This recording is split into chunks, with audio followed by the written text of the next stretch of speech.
Rome. A name synonymous with power, majesty, and enduring legacy.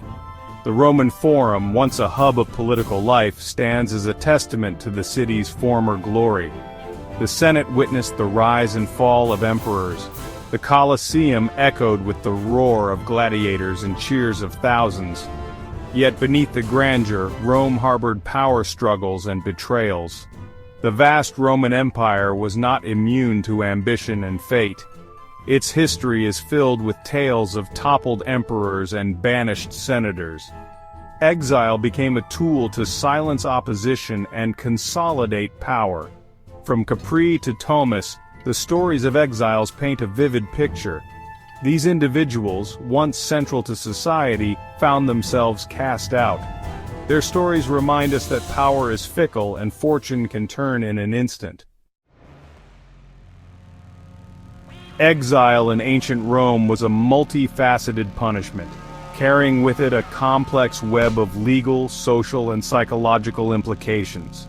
It was a fate reserved not just for common criminals, but also for the elite, for those who dared to challenge the established order or found themselves on the wrong side of political machinations. Unlike a death sentence, which provided a swift end, exile was a protracted ordeal, a slow and agonizing separation from one's homeland, loved ones, and former life. The severity of exile varied greatly depending on the individual's status and the nature of their transgression. Some exiles were permitted to retain their property and wealth, while others were stripped of everything, forced to rely on the charity of others or eke out a meager existence in a foreign land. The chosen destination also played a crucial role in determining the exile's fate. Exile to a bustling city like Thessalonica, while undoubtedly disruptive, offered the possibility of rebuilding one's life, albeit in a diminished capacity. However, banishment to the desolate fringes of the empire, such as Thomas on the Black Sea, was tantamount to a slow death sentence, a solitary existence devoid of the comforts and familiarity of home. The reign of Emperor Honorius marked a turning point in Roman history, a period of decline that would ultimately lead to the fall of the Western Roman Empire. As the son of Theodosius I, Honorius inherited a vast empire already showing signs of strain. His reign, marked by indecisiveness and reliance on advisors, couldn't stop barbarian invasions and internal strife. In 402 AD, facing the Visigoths under Alaric I, Honorius moved his court from Milan to Ravenna. Protected by marshlands and fortifications, Ravenna offered security in an uncertain world. This retreat symbolized the diminishing reach of Roman power and the emperor's growing isolation. While Honorius resided in Ravenna, the Western Roman Empire continued to crumble. The Visigoths, having sacked Rome in 410 AD, established their kingdom in Hispania, while other barbarian tribes chipped away at the empire's borders. Honorius, detached from his crumbling empire, became a figurehead, overshadowed by his military commander, Flavius Stilicho. Tiberius on the precipice of power and madness. Tiberius, the second Roman emperor, remains one of history's most enigmatic figures, remembered for his retreat into seclusion on the island of Capri. Ascending to the throne after Augustus, Tiberius inherited a vast empire. His reign, initially marked by cautious rule, descended into paranoia and cruelty. Haunted by conspiracies, Tiberius withdrew from public life. In 27 AD, he left Rome for Capri, a beautiful yet isolated island. Officially, this move was to escape court pressures and govern from a distance. However, rumors swirled about his true motives. Some whispered of depravity, alleging a life of debauchery and cruelty. Others speculated madness, his mind unraveling under power. Tiberius's years on Capri cast a long shadow over his reign.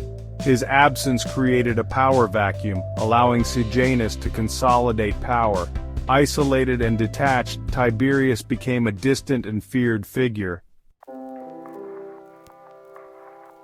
Cicero, one of Rome's greatest orators and statesmen, faced exile not once but twice during his tumultuous career.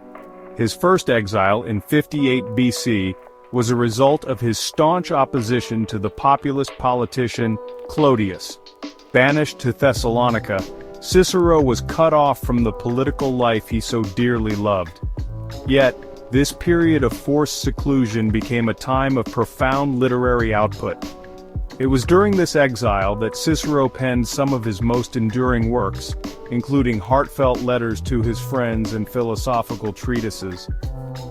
His writings from this period reflect a man grappling with the loss of his public career and the search for personal solace. Cicero's eventual return to Rome was marked by a renewed vigor, but his second exile, following the rise of the Second Triumvirate, proved to be his final undoing.